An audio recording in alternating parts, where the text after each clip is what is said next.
Chapter 1. The First Light of Dawn. The air in the room was still, and cool and quiet.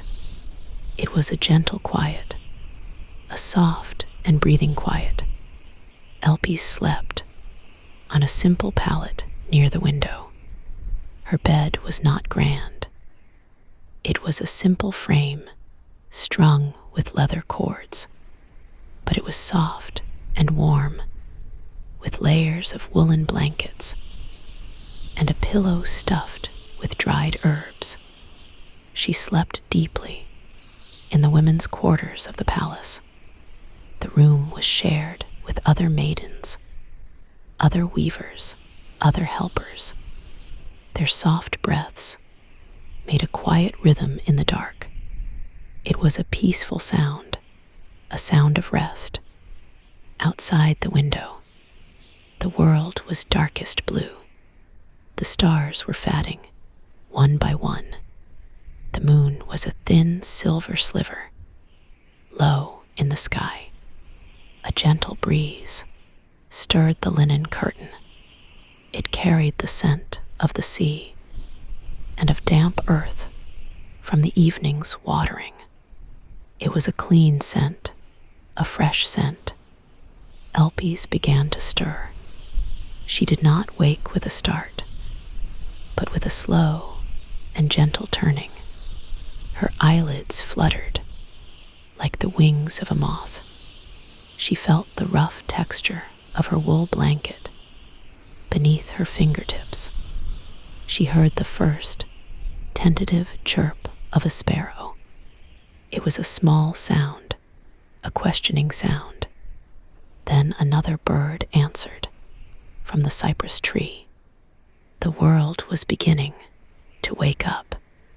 Slowly, Elpie's opened her eyes. The room was dim, lit only by the pale gray light of pre-dawn. She could see the shapes of the other sleeping women. Their forms were peaceful in the soft gloom. One sighed in her sleep and turned over. The straw in her mattress rustled, a dry, whispering sound. Elpie's lay still for a moment. She felt the cool morning air on her face. She breathed in deeply. She breathed out slowly. Her body felt heavy and warm and safe. This was the first moment of the day, a quiet gift before the duties began. She stretched her toes, feeling the muscles lengthen. She stretched her fingers towards the low ceiling. Then she sat up. The wool of her simple tunic, a peplos, was soft from many washings. It felt familiar against her skin. She pushed the blankets aside. The packed earth floor was cool beneath her bare feet. She stood up quietly, so as not to disturb the others. She walked to the window. It was a small opening with no glass, for glass was rare and precious, but it had a wooden shutter, which was open now to the morning. She leaned on the sill. The stone was cool and smooth from years of weather and touch. She looked out over the courtyard below. It was empty and still. The columns of the stoa cast long, deep shadows. The marble looked pale and serene in the faint light. In the center of the courtyard was a small altar to Hestia. Hestia was the goddess of the hearth and the home. Her altar was a simple stone, smoothed by time and offering. It was a comforting presence, a center of the home. Elpie's watched as the sky began to change. The dark blue softened to a soft lavender. The lavender warmed to a rosy pink. At the very edge of the world, the air smelled of dew. on the rosemary bushes. It smelled of the sun-warmed stone from the day before. It smelled of the sea, always the sea. The city of Athens was built near the sea. The salty air was a constant companion. It seasoned everything, the food, the cloth, the skin. It was a clean, ancient smell. Elpis heard a new sound. It was the distant crow of a rooster. It was a clear sound, a sharp sound that cut through the morning quiet. It was a signal. The day was officially beginning. Soon the other women in the room would stir. Soon the sounds of the palace would start. The clatter of pots from the kitchen, the voices of the guards changing their watch, the lowing of the oxen in the fields beyond the walls. But for this one moment, there was only peace.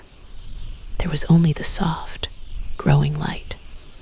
There was only the cool, smooth stone beneath her hands. There was only the gentle hum of the waking world. Elpis took one last, deep breath. She filled her lungs with the cool dawn air. She could almost taste the coming day. It tasted of fresh bread and ripe olives and the faint smokiness of the hearth. She turned from the window. The room was a little brighter now. She could see the colors of the wool in the baskets by the loom. She could see the patterns on the clay water jug. It was time to begin, but the beginning was slow and gentle. She walked to a large clay basin, the hydria. It was filled with fresh water from the fountain house. She cupped her hands and dipped them into the water. The water was cool and clear. She brought it to her face. The coolness was a blessing, a waking ritual. It felt pure and clean. She dried her face with a linen cloth. The linen was rough, but absorbent. She felt awake now and calm. She reached for her girdle, a long woven belt. She wrapped it twice around her waist and tied it securely. Her day had begun, but the pace was slow and mindful. There was no rush, only rhythm. The other maids began to stir. A soft murmur filled the room, a yawn, a stretch, the sound of feet on the floor. It was a gentle awakening, a communal rising. The sun was now a golden rim on the horizon. A beam of light found its way through the window. It fell on the floor, a bright, warm square. Dust motes danced in the light, like tiny golden spirits. They swirled and floated in a silent, graceful dance. Elpis watched them for a moment. It was a hypnotic sight. The tiny specks, floating, turning, rising, falling. There was no hurry in their dance. They moved to music only they could hear. It was a slow and peaceful music, a music for the morning, a music for a new day. Your own eyelids feel heavy now, watching the golden dust motes dance. The soft sounds of the waking maids are like a distant lullaby. The cool water on your skin is a fatting memory. The warmth of your own bed pulls you deeper. You feel the gentle rhythm of your own breath, in and out, slow and steady. The world is soft and blurry at the edges. You are safe and warm. You can let go now. Let the quiet sounds of the ancient morning carry you away. The distant crow of the rooster fades into a dream. The soft murmur of voices becomes the hum of the night. You drift into a deep and restful sleep. Chapter 2. The Hearth's Warmth. Elpis moved through the hallway. Her bare feet made no sound on the smooth stone. The corridor was dim lit by the pale light of dawn, filtering through small openings high in the wall. The air was cool and still. She walked towards the heart of the house, the kitchen. This was where the day's sustenance was born. It was a room of warmth and fragrance. As she neared, she could smell the lingering scent of last night's fire, a smell of wood ash and toasted barley. It was a comforting smell, a familiar smell. She entered the kitchen. It was a spacious room with a large central hearth. The hearth was a sunken floor lined with stones. The ashes from the night before were gray and cold, but soon they would hold a new flame. The mistress of the house, the lady she served, would be waking soon. Her breakfast was simple, but it required care. Elpis went first to a large pottery storage jar, a pithos. It was almost as tall as she was. It was sealed with a lid of wood. Inside was the household's grain. She lifted the lid. The smell of barley, wheat, and spelt rose to meet her. It was a dry, earthy, wholesome scent. She reached in with a wooden scoop. She gathered a measure of barley for the morning porridge, the alfita.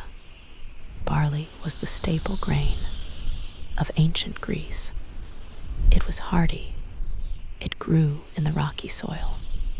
It was ground into flour for bread or boiled for porridge.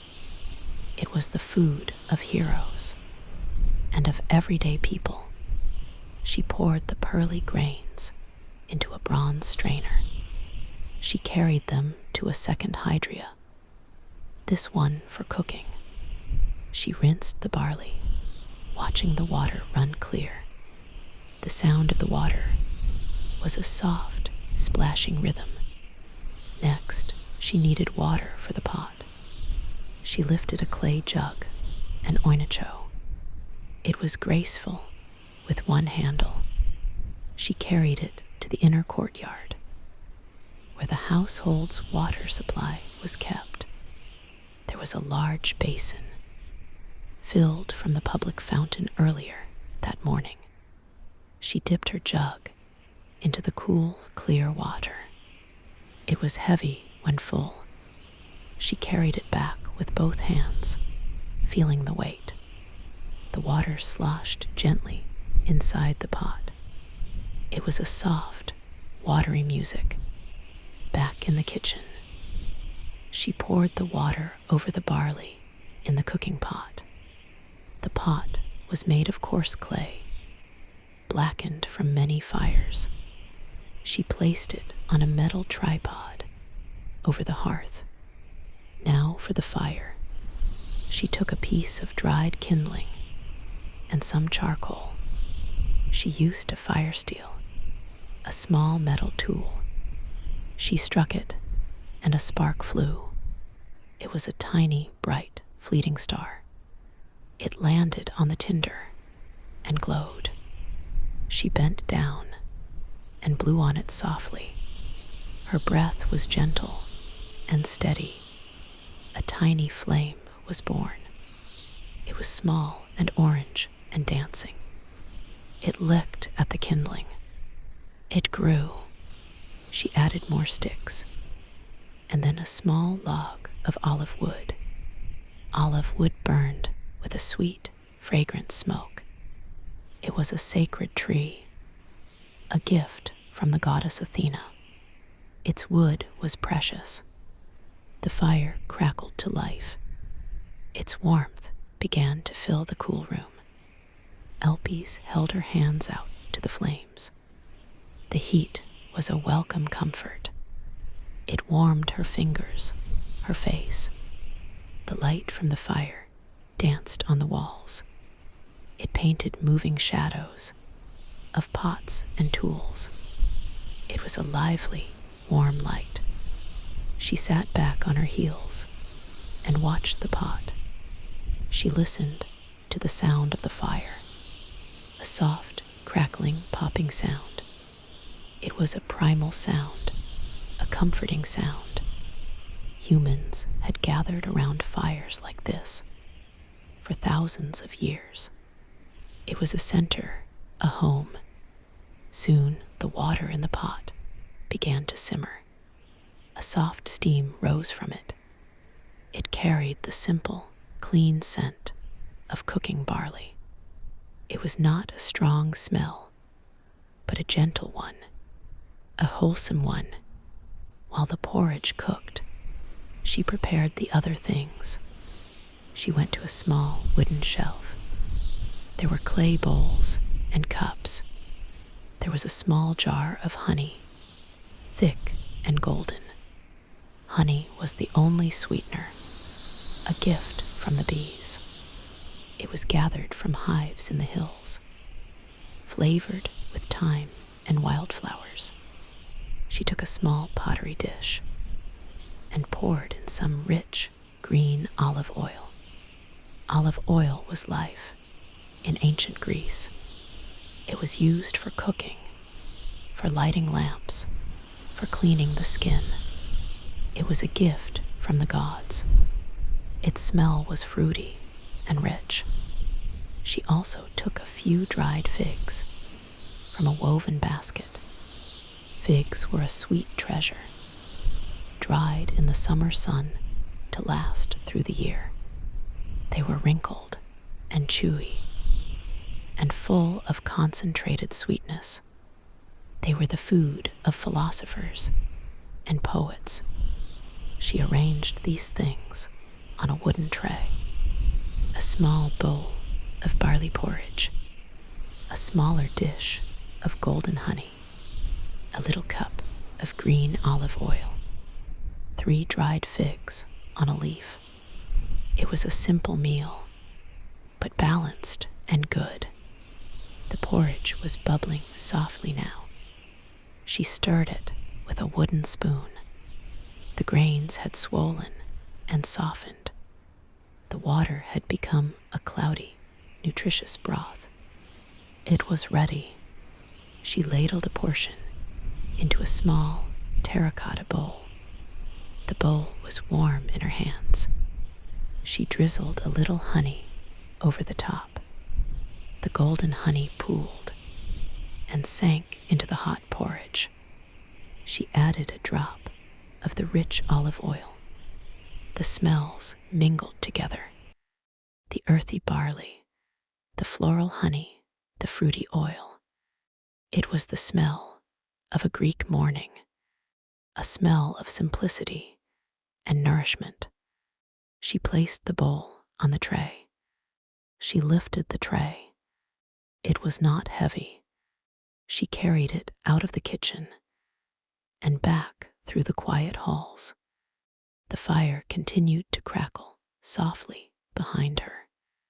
Its warmth lingered on her back. Its light faded as she moved into the dim corridor. She walked slowly, mindful of her steps.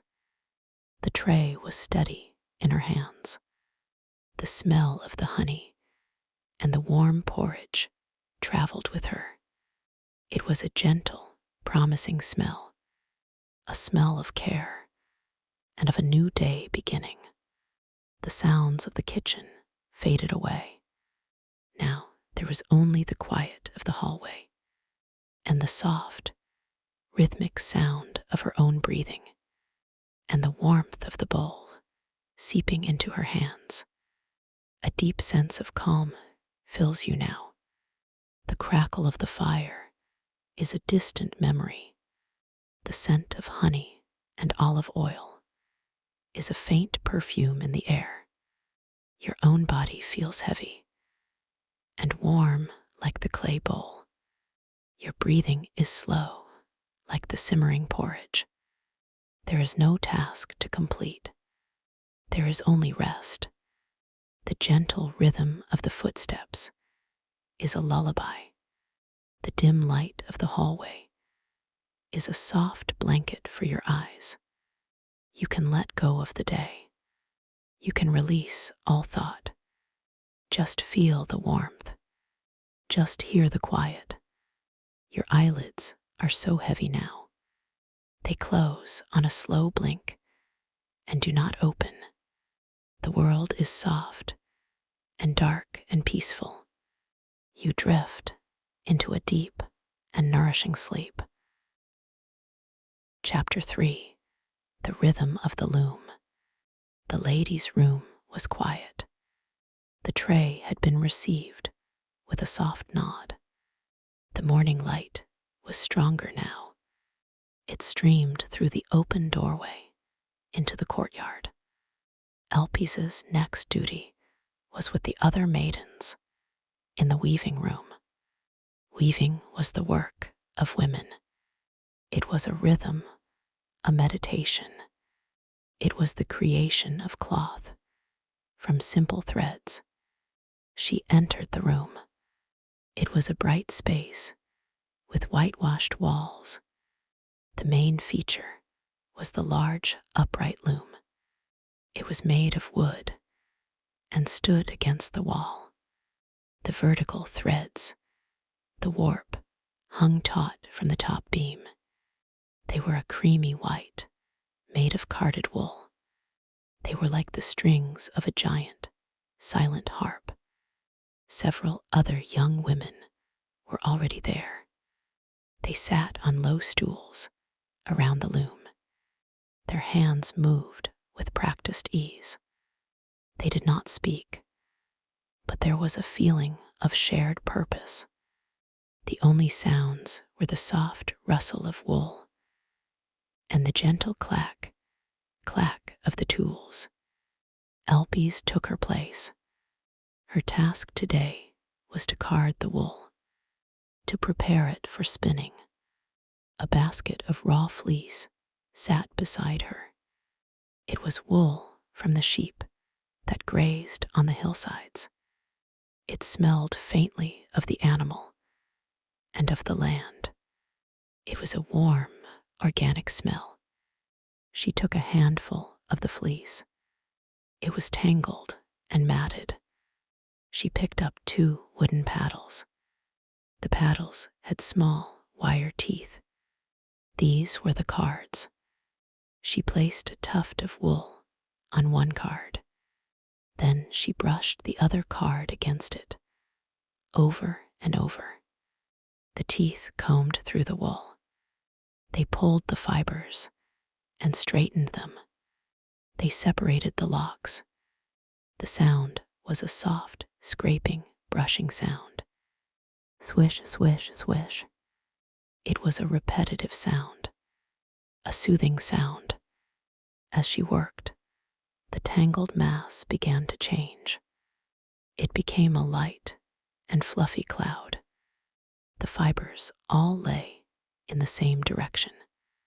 It was a transformation, from chaos to order, from rough to soft. She set the cloud of carded wool aside. It was ready for the spinner. She picked up another tuft of raw fleece and began again. Swish, swish, swish. Her hands knew the motion. Her mind could rest. She watched the other women. One was the spinner. She held a distaff, a long stick under her arm. It was wound with the carded wool, the fluffy clouds. With her other hand, she held a spindle. A spindle was a weighted stick, usually made of clay or wood.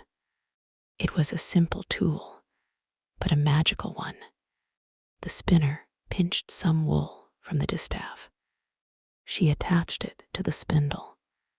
Then she gave the spindle a sharp twist and let it drop. It spun, hanging in the air. As it spun, it pulled the fibers from the distaff.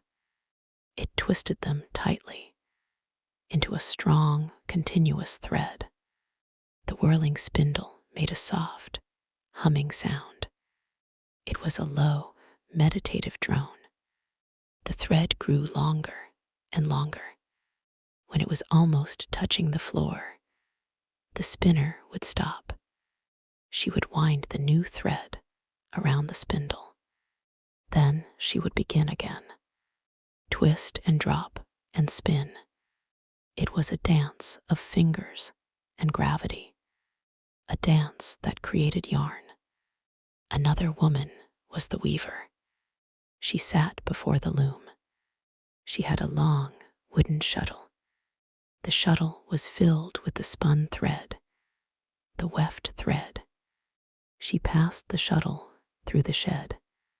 The shed was the space between the alternating warp threads. She passed it through from one side to the other. Then she used a wooden beater to push the new thread tightly against the previous ones. Clack! The sound was sharp but soft, a solid, satisfying sound. Then she changed the shed. She moved a heddle rod, which lifted a different set of warp threads. She passed the shuttle back through the new opening. Clack! Again and again. Clack, clack, clack. The rhythm was steady and slow. With each pass of the shuttle, with each clack of the beater, the cloth grew. It was a slow birth, a patient creation.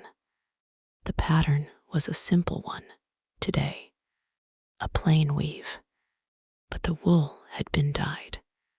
There was a thread of deep saffron yellow. Saffron came from the crocus flower. It took thousands of flowers to make a tiny amount of dye. It was a precious color, a color of wealth and sunshine. There was a thread of deep red from the madder root, a thread of blue from the woad plant.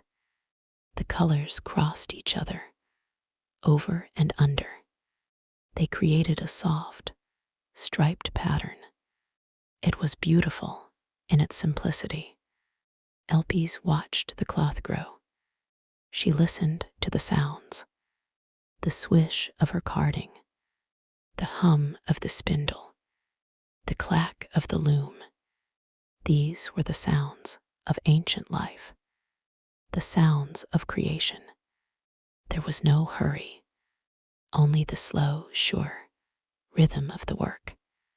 The sun moved across the sky. A square of warm light moved slowly across the floor. It touched the feet of the maidens. It warmed the tiles. Dust motes danced in the sunbeams, just as they had in the morning. They were still dancing their silent, endless dance. The air was warm and still.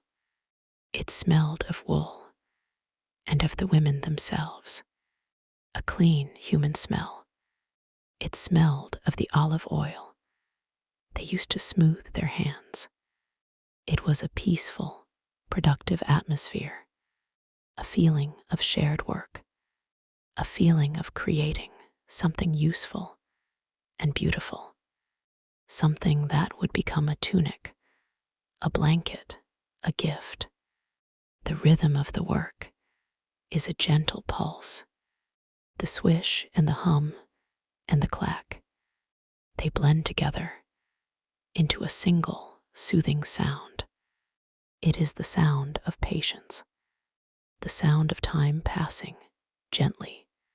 Your own breathing has slowed to match this rhythm, in and out, like the pass of the shuttle. Your body feels still, like the upright loom. Your thoughts are soft, like the carded wool. There is no need to think, only to be, only to listen to the ancient, calming sounds, the sounds of hands making useful things. The world is warm and hazy. The light is golden. Your eyelids are so very heavy. The clack of the loom is a distant, fatting sound. The soft wool is a feeling you remember. You are wrapped in warmth and peace. You drift into a deep and dreamless sleep.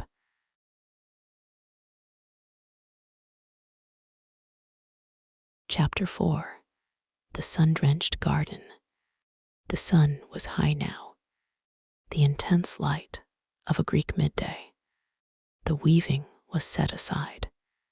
There was a new task, a pleasant task, a task for the garden. Elpis took a wide, shallow basket. It was made of woven reeds. It was light and flexible. She walked out into the main courtyard. The light was brilliant here. It reflected off the white marble and the painted plaster on the walls. The courtyard was the center of the house, open to the sky. In the center was the altar to Hestia. Around the edges were potted plants, but the true garden, the kitchen garden, was through a small gate. She pushed the wooden gate open. It swung on leather hinges with a soft, creaking sound. She entered the garden. It was a walled space, protected from the wind. It was a paradise of scents and colors and textures. The air was different here. It was moist and rich with the smell of growing things. The first thing she saw was the herb bed. There was rosemary, with its thin, needle-like leaves. She brushed her hand against it. A sharp, clean, piney scent filled the air. Rosemary was for remembrance, and for flavoring roasted lamb. Next to it was thyme. It was a low, creeping plant with tiny green leaves. It was covered in small purple flowers. Bees buzzed around them, a lazy, humming sound. Thyme honey was the sweetest, the ancients said. She picked a few sprigs of thyme. The scent was warm and peppery. It would be good for the evening's cheese. There was mint, growing near a small channel of water. Its leaves were cool and bright green. Its scent was a burst of coolness in the warm air. Mint was used for sauces and for freshening the breath. There was sage with its soft, velvety gray leaves, and oregano with its robust, earthy fragrance. The garden was a pharmacy and a spice cupboard. Every plant had a purpose. Beyond the herbs were the vegetables. There were neat rows of onions, their green shoots standing tall. There were broad beans growing on their short stalks. The beans were a staple food, full of protein. There were lettuces with their soft, ruffled leaves. They looked cool and inviting. They would be dressed with olive oil and vinegar for the evening meal. But her task was for the fruits and the flowers. She walked further to where the grapevines grew. They were trained on a wooden trellis to create a shady arbor. The vines were thick with leaves. The leaves were large and shaped like hands. They cast a dappled green shadow on the ground. She looked for the grapes. They were still small and hard and green. They would not be ready until the end of summer, but the leaves were useful too. They could be stuffed with rice and meat. She walked on. There were fig trees planted against the warm, south-facing wall. The walls trapped the heat of the sun and created a microclimate. The fig trees thrived here. Their leaves were large and rough. Their branches were gnarled and twisted. She looked for the fruit. She found them, hidden among the leaves. The figs were soft and heavy and ripe. Their skin was a deep, dusky purple. They were almost bursting. She cupped one in her hand. It was warm from the sun. She twisted it gently, and it came away from the stem. She placed it carefully in her basket. It was a precious treasure. She gathered several more.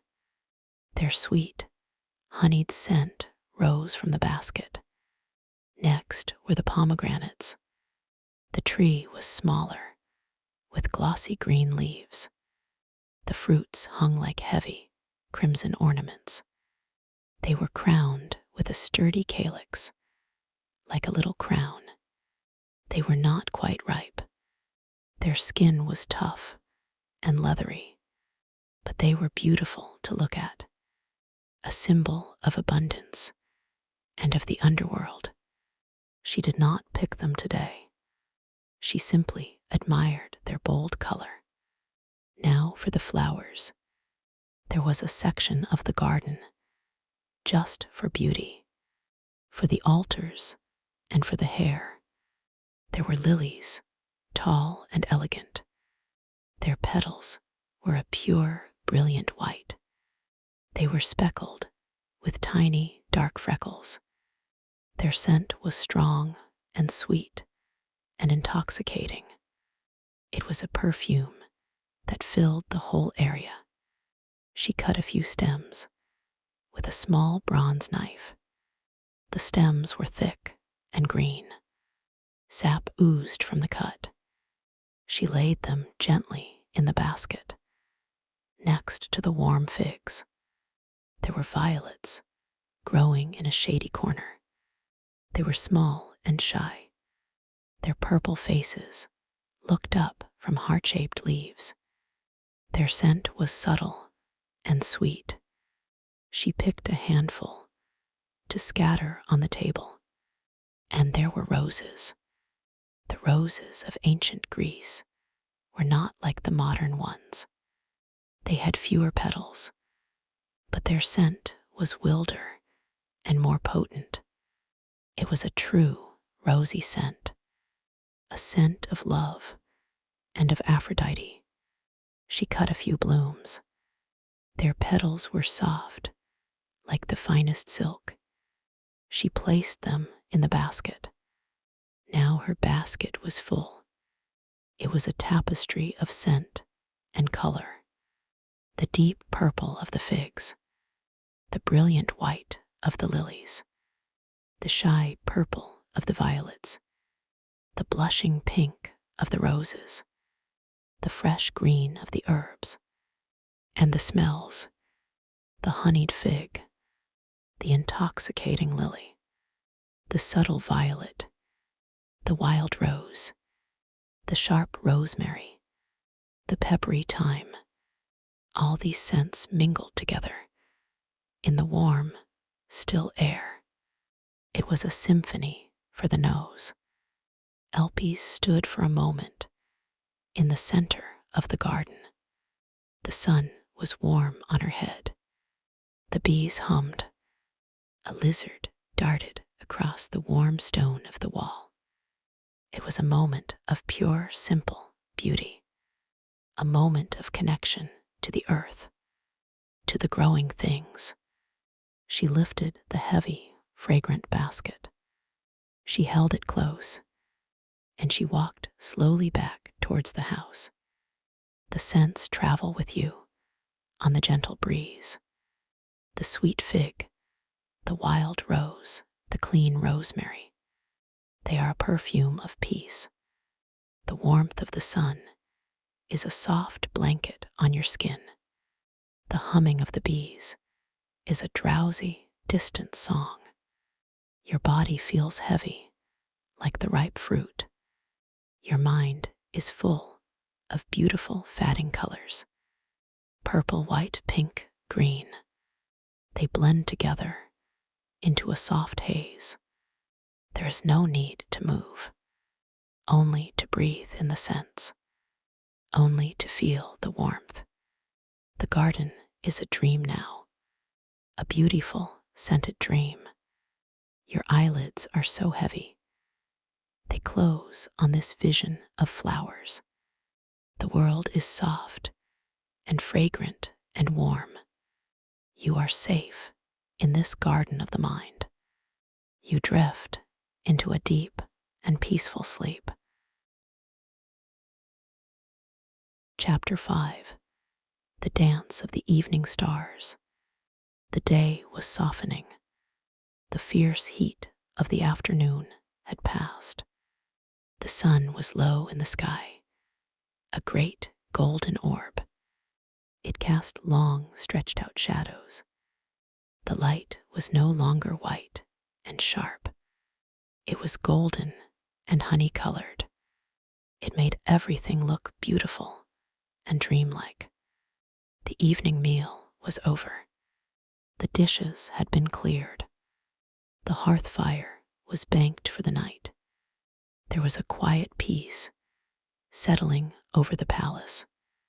Elpis walked out into the courtyard once more. This was her own time. A few moments of quiet before sleep. The air was cool now. It carried the scent of the evening, the scent of jasmine, which opened its flowers only at night. Its perfume was sweet and heavy and magical. It was a scent for dreams and for secrets. She walked to the stone bench near the altar of Hestia. She sat down. The stone was still warm from the day's sun. The warmth seeped through her thin tunic. It was a comforting warmth, a stored warmth. She looked up at the sky. The color was changing from a soft robin's egg blue near the horizon to a deep indigo directly above. The first star appeared. It was a single bright diamond point of light. It was the planet Venus, the evening star. The Greeks called it Hesperos. It was the bringer of the night.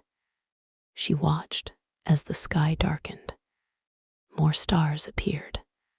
First the brightest ones, then slowly hundreds, then thousands of tiny pinpricks of light. The Milky Way, a faint, cloudy river of stars, stretched across the heavens. It was a breathtaking sight. There was no electric light to wash out the sky. The stars were brilliant and sharp and countless. They were the campfires of the gods, the heroes placed in the sky. She could see the great bear Ursa Major circling the North Star. She could see the hunter Orion with his distinctive belt. The night sky was a storybook, a silent, glittering epic. Then she saw another kind of light, a light that danced and flickered near the ground. In the damp corner of the courtyard, near the jasmine bush, they were fireflies, tiny beetles with a magical ability. They pulsed with a soft, greenish gold light. One, then another, then another. They rose from the dark foliage. They drifted and floated on the still, cool air. Their light was not a constant glow. It was a pulse, a flash, then darkness, then a flash again, in a different place. It was a silent, random, beautiful dance. They looked like tiny, wandering stars, like fragments of the Milky Way that had fallen to earth. They drifted around her. One came very close. She could see its delicate, black body. She could see its tiny wings.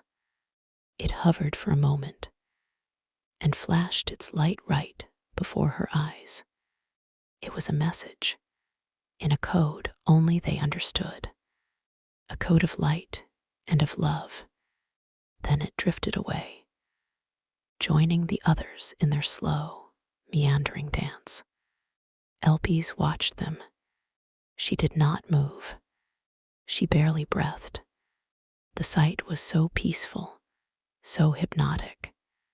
The slow, floating dance, the soft, pulsing light, the cool evening air, the sweet, heavy scent of jasmine, the vast, starry sky above. It was a moment of perfect peace, a feeling of being a part of something vast and beautiful and gentle. There was no past, no future, only this present moment, this quiet, magical, ancient evening. The fireflies continued their dance.